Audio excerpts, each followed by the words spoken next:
ચાલો ત્યારે આપણે બજારમાં પહોંચ્યા છીએ ને આપણે બ્રેક લઈ લીધો છે આપણે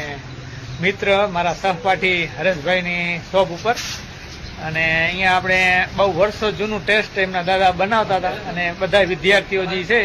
એ એકદમ ચાહક છે એમના ઢોકરી અને ભેલના એમના દાદા બનાવતા અને બહુ પ્રખ્યાત છે કનુભાઈની ઢોકરી એવી અને આપણે આજે આવી ગયા છીએ ટેસ્ટ લેવા વર્ષો જૂનું ટેસ્ટ અને અત્યારે હરેશભાઈ પણ ચલાવે છે એમના દાદા પહેલા ચલાવતા બહુ ફેમસ છે તો આપણે આવી ગયા છીએ નાસ્તો કરવાનું છે ચાલો તમને પણ થોડોક વિઝિટ કરાવી દઈએ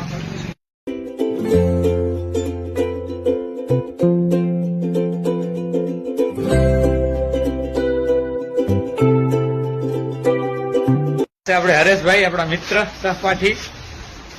અને બહુ ફેમસ છે એમની ભેલ ને ઢોકરી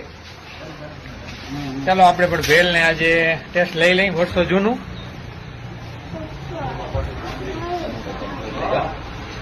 કનુ બાપાની ઢોકરી કન્નુ બાપાની ભેળ અને ઢોકરી જેને પણ ખાધી છે એમને આ જોતા જ મોઢામાં પાણી આવી ગયું છે અને બહુ બહોળો વર્ગ પણ છે આ ભેળ અને ઢોકરીનો ચાહક કેમ કે બધા લોકો વિદ્યાર્થી તો રહી જ ચૂક્યા છે અને 70 વર્ષથી પણ અગાઉથી આ વસ્તુ એમનો ટેસ્ટ જાળી રાખ્યું છે